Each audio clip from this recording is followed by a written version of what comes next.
Let's get to it. Hey folks, Healer here, and welcome to my review of the brand new Premium Tier 8 Royal Navy Light Cruiser, HMS Belfast 43. Wargaming will be announcing her availability very shortly on the World of Warships website, so once she is announced, you can go check out her availability in both the Premium Shop and in the Armory for the different bundles that are available and their respective costs.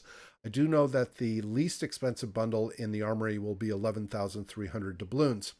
So as is the case with all my ship reviews, I've got some gameplay. I'll talk about her playstyle and characteristics, where I think she'll be strong and where I think she may struggle. I'll be doing a lot of comparisons with the original Tier 7 Belfast, as well as with the Edinburgh. And then I'll go to port, talk through her ship specifications, again, doing a lot of comparisons. I'll talk about my ship build and some options that you may want to consider, offer some final thoughts. And as always, I've got an index in the video description so you can jump around to different sections as you'd like. So the too long didn't read condensed summary of this ship is that she is sort of this blend between capabilities of the Edinburgh and of the Belfast, the original Belfast, but she has one glaring, well, I'll just call it one glaring deficiency, which is her DPM and her rate of fire. She has an unusually long reload for a light cruiser at 10.5 seconds. And for players of light cruisers in general, and especially those who are familiar with the original Belfast and even the Edinburgh, this is going to feel very unusual. That you basically have a rate of fire that's 30% longer, or actually it's 40+% longer than her peers. And that's going to be something that if you're going to pick up the ship, you're going to have to learn how to work with. So she has a lot of characteristics that are similar to the Edinburgh. She has the same armor. She has a very similar health pool. And she has torpedoes. These are the base or stock torpedoes of the Edinburgh, which are 8-kilometer range. So she doesn't get the 10-kilometer upgraded torpedoes. She does have smoke and radar like the original Belfast, but the smoke is the short burst generator, which the Royal Navy destroyers receive.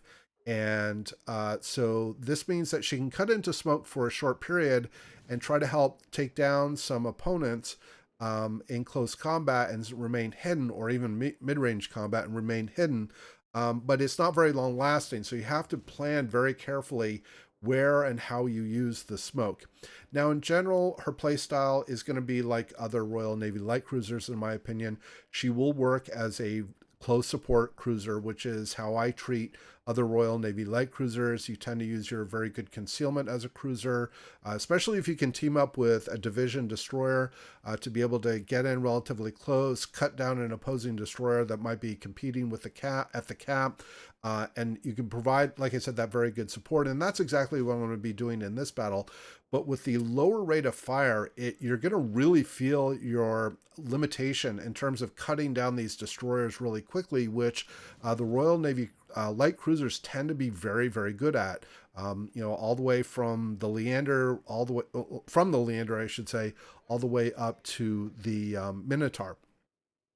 So the way that I tend to think about her, because she does have this short burst smoke generator, is to think radar Edinburgh, which means that you're going to be spending a fair amount of time sort of skulking around islands, using radio location like I am here to help track down opponents, and try to stay in concealment and only focus on opponents when you have the advantage. You can either work from distraction or concealment. You can help cut down that isolated destroyer or getting backup from an allied destroyer that might drop smoke for you, etc., etc. So I tend to think radar Edinburgh. She does have the benefit of getting smoke so that she can cut into smoke in some sense as an emergency, but again, it's got to be something that's like very carefully planned. In fact, you can see the smoke indicator for me has already gone orange, which means my smoke is about to go down, and I have to start thinking about, all right, where do I go? I know from the radio location that there's another destroyer that's in Bravo that's actually closer to me than the Fubuki was, that's on the east side of Charlie. So I have to be thinking, okay, where am I going? So I'm hoping, unfortunately, I do get detected here. I was hoping I would go into concealment. I do. and I could sneak around this island that's on my right-hand side, get back into cover, get into one of these island slots that is on the south side of Charlie, and be able to look, uh, try to deal with the at least a couple of destroyers, the Benson and the Gnevny, that are moving north out of Bravo. So this is, again, part of the thought process that I tend to have when I'm playing a Royal Navy light cruiser. I'm doing a lot of sort of sneaking around, trying to work to some extent in ambush, try to keep track of where the opposing battleships are. I've got a Fuso and a Bismarck that theoretically could fire on me. I also need to be careful of this Edinburgh because his rate of fire is way better than mine, and he actually has superior armor piercing. So let me talk about that. So on paper, if you look at the port, the Edinburgh and the Belfast 43 have the same AP shells based on the description of the shells. However, they are not the same shell. The Edinburgh receives the short fuse AP that has preferential pen angles, and the Belfast 43 does not. In fact, I've found that so far that the AP on the Belfast 43 has been kind of lackluster. Maybe I just haven't been employing it correctly, but I was hoping I'd be able to get some Citadels on this Edinburgh, and I'm just not getting them. So I haven't looked at the Krupp value of the AP. Here I suppose I could have used my smoke earlier to be able to work on this Edinburgh and avoid some of these salvos that he was firing on me, but we're now close enough to each other that we'll detect each other in smoke. And thankfully, our Amagi, which is to my northwest, has actually been spot on with his shots and helping me to take down that Edinburgh, and so that we can maintain some center map control. I was hoping to be able to get the Fubuki down, but I'm going to have to turn my attention to the Benson that's heading north, or I should say more westward to our carrier. And I also want to try to position myself so I can move toward Bravo and help back up that cap. Right now, our team has gotten a pretty solid lead. We have 2 caps. We have a 2-ship advantage. This Benson is playing way off the mark, basically going carrier hunting, which is almost never a good thing. And, in some sense, I'm like, should I even bother be chasing the Edinburgh? He just took a big hit from our Amagi. Again, the credit to our Amagi. He's been like really spot on as far as the situational awareness and going after the right targets. Or is it better for me to head south to Bravo and provide some AA cover and some backup for my destroyer that's trying to take Bravo, which is really the better thing for me to do and not worry about chasing the Benson at this point. Now, since I've talked about AA a little bit, let me mention that.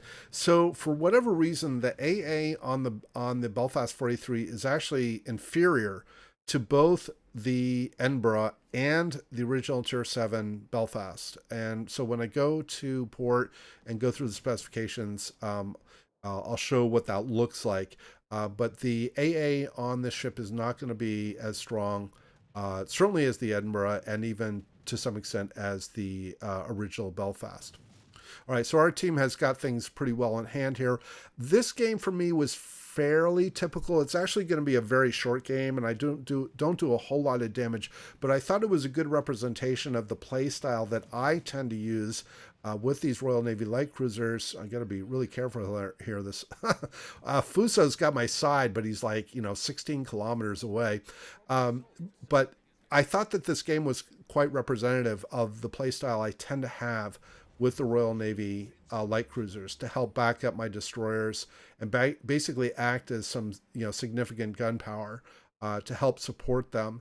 And again, credit to our Fubuki as well for staying focused on the objective, helping to keep the flanks spotted.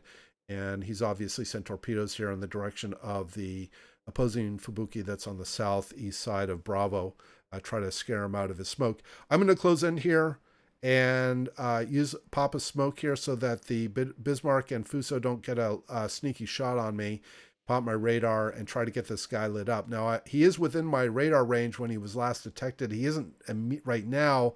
And if I have my radio location, oh, there he is. He's just popped up. In fact, I think he realized at this point, oops, I made a mistake. Unfortunately, I did glide out of my smoke. The smoke deploys over 15 seconds, so it's not a very long line of smoke.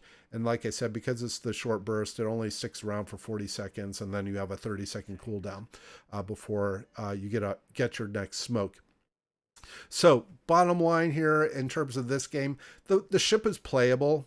But like I said, I think for players that are used to light cruisers in general, especially the original Belfast or even the Edinburgh, are really gonna like feel that limited maneuverability and the rate of fire especially is going to be, like I said, sort of the glaring hole in the capability of this ship and the offensive firepower of this ship. So we've got this ship, or we've got this game, excuse me, well in hand.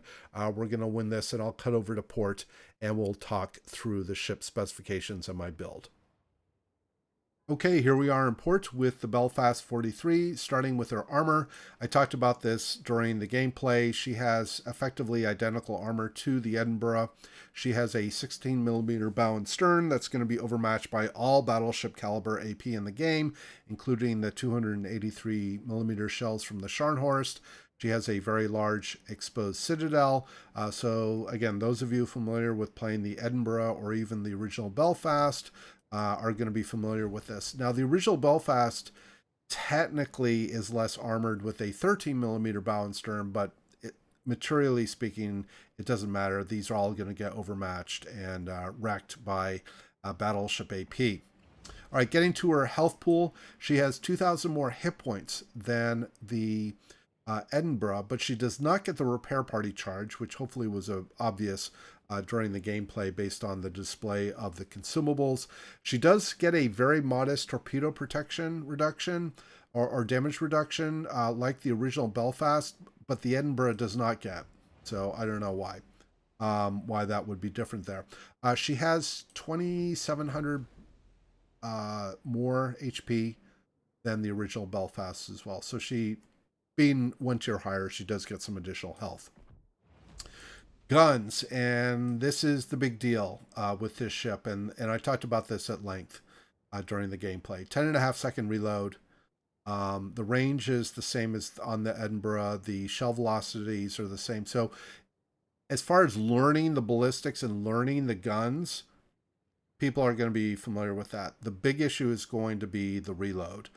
She does have slightly higher HE alpha than the original Belfast, so her HE shell alpha is 2,450, and she gets obviously the 1/5 penetration on the HE shell, so her base HE penetration is 30mm, so it is superior to the Belfast, the original Belfast AP, to some extent, but when up tiered, it really isn't going to matter. So the original Belfast, her HE alpha is 2,100, so about, well, 12% less, and here I've got 31mm of pen because I have AFHE on this commander, but base penetration is 25. So the Belfast 43 with IFHE can penetrate those 32mm surfaces on battleships, whereas the upper tier battleships, whereas the original Belfast under the new IFHE implementation cannot. So again, that is one, at least theoretical benefit that you get.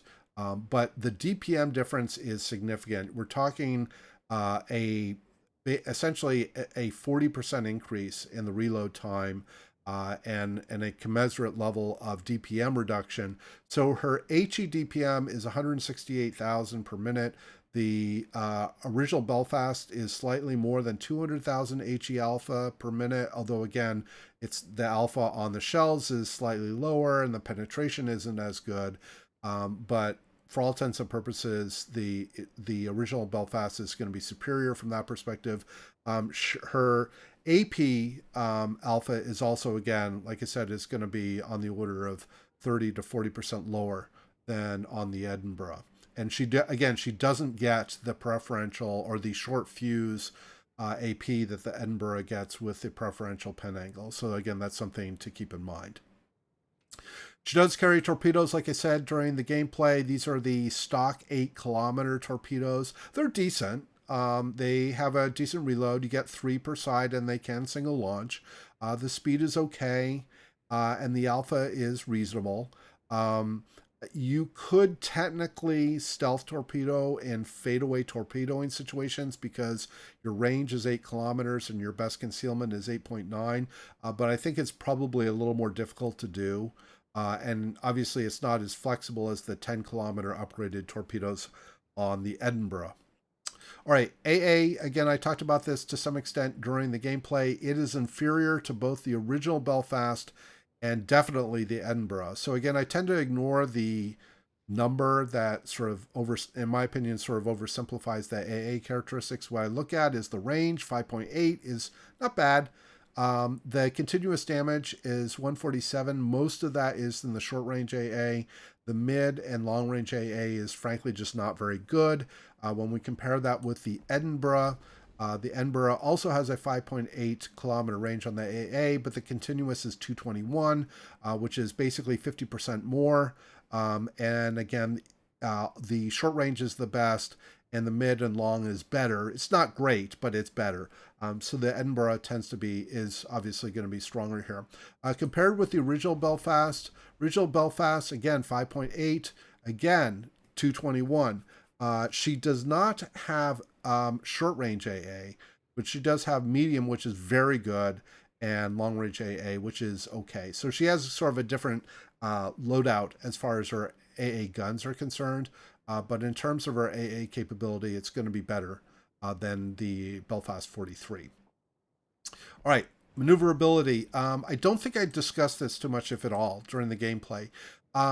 She has the same base speed of 32.5 knots. I've got 34.1 because I have a speed signal mounted, but she has better turning circle than both the original Belfast and the Edinburgh. So the original Belfast and the Edinburgh have the same speed, the same turning circle, which is 730 meters, and the same rudder shift of 7.7, and that is with the steering gears upgrade in slot 4. What is different, or markedly different, beyond these numbers is that the Belfast 43 loses a lot more speed in her turns than the original Belfast and the Edinburgh. I don't have any explanation why this is. They should be the same. In fact, some of the upper tier Royal Navy light cruisers, like the Minotaur, will actually accelerate a little when they are full throttle and going into a turn. Now, the Edinburgh and the original Belfast, will preserve their speed at full throttle much better than the Belfast 43. And again, in addition to the rate of fire, this is going to be something that folks familiar with the Belfast and the Edinburgh is going to be something that they're going to notice, and they're going to need to get a feel for. Last but not least, as far as specs, concealment, it's identical to the original Belfast at 8.9 kilometers, best concealment. These other specs, as far as detection by air and firing from within smoke, is the same. The Edinburgh is slightly less concealed. Her best concealment is 9.2. But she can carry 10-kilometer radar, which gives her a much better capability to stealth radar. All right, let's get to my build here, starting with the upgrades. Actually, let me get to the right ship. All right, so main armaments modification 1 is slot 1 upgrade. Slot 2, I took the surveillance radar. Actually, for the game, I was running the hydroacoustic search special upgrade, and I since decided that it would be better to use the surveillance radar. Now, if you take the surveillance radar upgrade, they will extend the radar time to 30 seconds because the base duration is 25. Now, with a 10.5 second reload, that technically means you cannot get off 3 rounds, or 3 salvos, I should say, within the span of the radar. However, if you have some adrenaline rush going, or if you have a good sense of where the opponent is that you're firing on, maybe you're able to squeeze off another salvo just as they're going off radar detection. Really, to me, in some ways, the higher value in taking the surveillance radar special upgrade is to give your allies more time, 5 more seconds basically, to fire on the opponent that you're lighting up with radar. So you could take either of these. I think the surveillance radar may end up being the better choice in terms of in terms of supporting the team. If you are uninterested in purchasing one of these special upgrades, then I would take the engine room protection to improve the chance of keeping your rudder and your engine alive when you're under attack. Slot 3, I took the main battery modification 2 because I'm not taking expert marksman. The Sigma is good at 2.0 and the dispersion is good. It's a cruiser. So improving the turret rotation to help keep your turrets on target while you're in full turns, to me, is more important. The Royal Navy light cruisers tend to have problems where their turrets will actually fall. You'll have to wait for them to catch up, I should say, when you're in full turns. And that's something that, to me, is an issue. When you're a cruiser, especially, you need to keep your guns on target if you're in a combat situation dealing with something that you're trying to take down, or you're trying to dodge shots or whatever. You could take the aiming systems if you prefer, if you're willing to give up the turret rotation and you prefer to have tighter salvos. I wouldn't bother with the AA Guns Modification 1 upgrade because the AA just isn't that good. And then last but not least, something that could be useful would be the smoke generator. So the deployment time of the smoke is only 15 seconds, which doesn't give you a lot of time to lay down smoke, and you really have to have slowed down a lot before you deploy your smoke so you don't run the risk of outrunning it. So extending the dispersion time, or the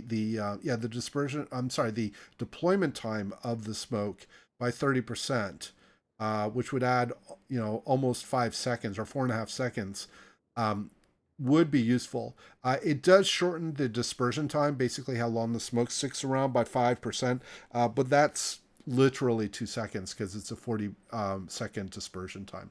So that would be something else to consider. Slot 4, being a Royal Navy light cruiser, she gets the propulsion modification upgrade effectively for free. So take the steering gears modification to improve your rudder shift. And then last but not least, take concealment in slot 5. You really want to take advantage of your very good concealment in terms of being able to operate effectively. Consumables, obviously damage control. You have hydro and you have smoke, which you cannot trade off for anything.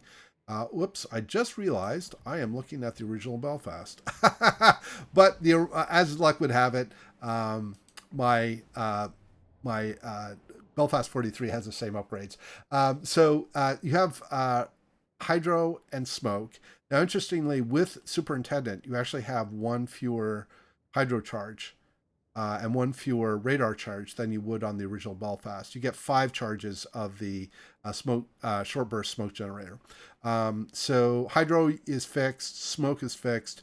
You can either take radar or a fighter, but I think 99.9% of players will take the radar for the upgrade.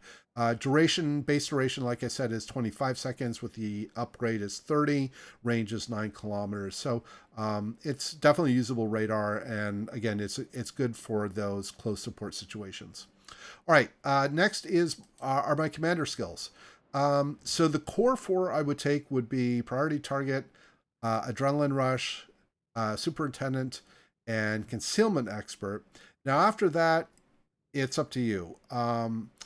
I really like having radio location now for most of my cruiser builds, because I found that it's very useful to be able to triangulate the location of opponents, or if you're trying to hunt down an elusive opponent, or be able to avoid a situation where you might get ambushed. I have found increasingly, even among my long-range artillery cruisers, that having this skill is very useful. After that, and I would definitely take radio location on close support cruisers like for the Royal Navies and the U.S. Navy light cruisers and things like that. The next consideration is whether to take IFHE. This is really going to come down to how you like to play. If you find that you're mostly going after destroyers and cruisers, you do not need it. The main value in taking IFHE is to get past those 32 millimeter thresholds on the upper tier battleships. I personally found that during my testing and my game experience that the the loss in alpha from not taking IFHE was not recovered by the fires that I could set. I just found that I was not, from an alpha perspective, I just was not being as effective as I could have without IFHE. So I have elected to take it. But again, this is a personal choice based on how you play. If you were to not take IFHE, I would probably take Expert Marksman and Jack of all trades. For the last point, I took Expert Loader because it has the Belfast 43 has the relatively long reload, and I've generally found that having the efficient way of switching to the other ammo type has been useful. But I've also found that the Belfast 43's AP is just not very impressive. So I'm kind of a mixed opinion about how useful this is. If I were to not take Expert Loader, I would pick up Preventative Maintenance. All right, so those are my skills. Last but not least are signals. November Foxtrot to reduce the cooldown on consumables. Sierra Mike to improve your speed. I would take the India X-Ray and Victor Lima to improve your chance of fires, especially if you take IFHE. And then last but not least, Juliet Charlie. You could also take the new Sierra Bravo signal to increase the action time of Hydro. Obviously, this ship doesn't carry defensive fire, so it doesn't help there. But this is also a useful skill, or useful signal, I should say, for this ship. All right, so some final thoughts on this ship.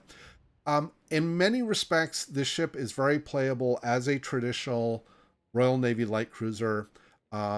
I kind of like the mixed blend. I think Wargaming made a good choice, mixed blend between the characteristics of the Belfast and the characteristics of the Edinburgh, meaning that she does carry the smoke and radar, and she does carry the torpedoes.